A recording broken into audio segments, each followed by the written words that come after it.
Hi hello എല്ലാവർക്കും നമസ്കാരം. ഇത് ദാവൂദാണ് കേട്ടോ. ഇത് ചിത്രാണ് കേട്ടോ. ഞങ്ങളെ ചിലപ്പോൾ മനസ്സിലാവുണ്ടാവില്ല ഈ രൂപത്തിൽ കണ്ടിട്ട്. ഞങ്ങളിപ്പോൾ നിൽക്കുന്നത് അസർബൈജാനിലെ ബാക്കുവിൽ നിന്ന് ഏകദേശം 300 കിലോമീറ്റേഴ്സിൽ അകലെ ദൂരെ ആയിട്ടുള്ള ഒരു സ്ഥലത്താണ്. സമുദ്രനിരപ്പിൽ നിന്ന് ഏകദേശം 4000 മീറ്റർ ഉയരത്തിലാണ് നമ്മൾ നിൽക്കുന്നത്. ഷഹദാഗ് എന്നാണ് ഈ നിൽക്കുന്ന മഞ്ഞുമലയുടെ പേര്. ഇവിടെ നിന്ന് ഒരു 30 കിലോമീറ്റർ പോയി കഴിഞ്ഞാൽ റഷ്യയുടെ ബോർഡറാണ് കേട്ടോ. ഒരുപാട് ടൂറിസ്റ്റുകൾ ഇവിടെ ഇങ്ങനെ വന്നുകൊണ്ടിരിക്കുന്നു. നമ്മുടെ ദുബായ് വാർത്തയുടെ ഫുൾ ടീം നമ്മുടെ ഈ ആനിവേഴ്സറി സെലിബ്രേഷൻസിന്റെ ഭാഗമായിട്ട് നമ്മുടെ വ്യൂവേഴ്സിനോടൊപ്പം എത്തി. അവരൊക്കെ ഇങ്ങനെ എല്ലാവരും ഇങ്ങനെ എൻജോയ് ചെയ്തുകൊണ്ടിരിക്കുകയാണ്. അവിടെ കാണാൻ എല്ലാവരും കാണാൻ ഭയങ്കരമായിട്ട് മഞ്ഞൊക്കെ വാരി കളിച്ചുകൊണ്ടിരിക്കുകയാണ്. ആക്ച്വലി ഇവിടുത്തെ ടെമ്പറേച്ചർ എന്ന് പറഞ്ഞില്ലേ 4 ഡിഗ്രി സെൽഷ്യസ് ആണ്. നമ്മളിപ്പോ നട്ടുച്ച 1 മണിയാണ്. ഈ സമയത്ത് ഇവിടുത്തെ ടെമ്പറേച്ചർ എന്ന് പറയുന്നത് 4 ഡിഗ്രി സെൽഷ്യസ് ആണ്. ഇനി ഡിസംബർ ആയി കഴിഞ്ഞാൽ മൈനസിലേക്കൊക്കെ പോകും. അതെ. അപ്പൊ ഇങ്ങനെ ഒരു ഹൈറ്റിൽ ഞങ്ങളിപ്പോൾ നിൽക്കാൻ കാരണക്കാരായ കുറെ ആളുകളുണ്ട്. അതിൽ ചില ആളുകൾ ഇപ്പൊ നമ്മുടെ കൂടെ ഇല്ല.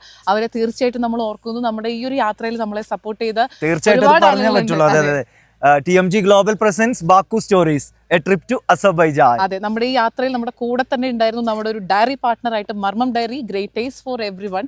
അതുപോലെ തന്നെ നമ്മുടെ ടെക്സ്റ്റൈൽ പാർട്ണറെ ഒരിക്കലും മറക്കാൻ പറ്റില്ല, Partha signature Abu Shagara Sharjah. ഇനി അസോസിയേറ്റ് സ്പോൺസർ ലക്കി സെന്റർ, അവരെയും നമ്മൾ മെൻഷൻ ചെയ്യാതെ പോകാൻ പറ്റില്ല. നമ്മുടെ കൂടെ തന്നെ ലക്കി സെന്റർ അജ്മീർ റെപ്രസെന്റേറ്റീവ്സ് നമ്മുടെ കൂടെ ഉണ്ട്. And quotes international. അതെ, നമ്മൾ വരുമ്പോൾ അടിപൊളി ലഗേജ് ഒക്കെ പല ആളുകളും ശ്രദ്ധിച്ചിട്ടുണ്ടാവും. നമ്മൾ അപ്ലോഡ് ചെയ്ത വീഡിയോസിൽ ഉണ്ടായിരുന്നു.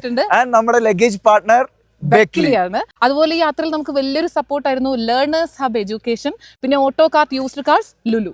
In association with connect world, elegant men's high fashion, choose and fly and കറിമറിയ റെസ്റ്റോറന്റ്. അപ്പോൾ അസർബൈജാനിൽ മഞ്ഞ് പെയ്യുന്നത് കണ്ടിട്ടുണ്ടോ? മഞ്ഞ് പെയ്യുന്നത് കാണുന്നുണ്ട്, ആസ്വദിക്കുന്നുണ്ട്. നമ്മളെ ഫുൾ ടീം ഇത് അവിടെ ഉണ്ട്.